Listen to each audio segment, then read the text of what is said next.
Today on Ask BRStv, we're answering Michael Cottrell's question from YouTube, who asked, how do I solve the puzzle of getting everything from the Red Sea Foundation test kit back in the box?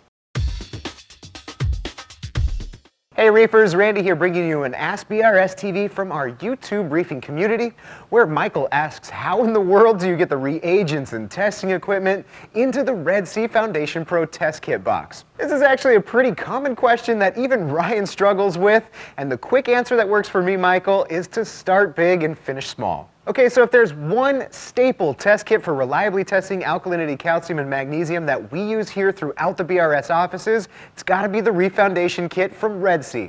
Not only do they include enough reagents to conduct multiple tests or handy tools like a titrator for one-handed testing, but they package it in a black, water-resistant compact box to keep out the light and conveniently store all of the testing equipment.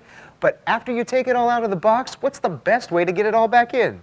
Let me walk you through how I personally get all of the gear to fit back into the Foundation test box, which starts first with removing everything in the first place. Before I start testing, I like to have everything laid out in front of me, which I've also found to be very helpful in putting it away. With that in mind, I like to place the larger titration reagents in first, off to one side, followed by the dropper bottle reagents for magnesium and the dry powder calcium directly in front of them. After that's the larger calcium dropper bottle and the handheld titrator, and that's it for the largest items. Then to finish it all up, I drop in the syringes without the dripper tips, the 10 ml syringe, and tuck the waterproof test cards behind the titration solutions, and that's it. The testing vials have their own storage in the lid, and as you can see, has a space on one end to account for the height of the handheld titrator, so you can close the whole thing up. So there you go, Michael. With a solid plan of largest to smallest, you can easily get everything back in the box every time.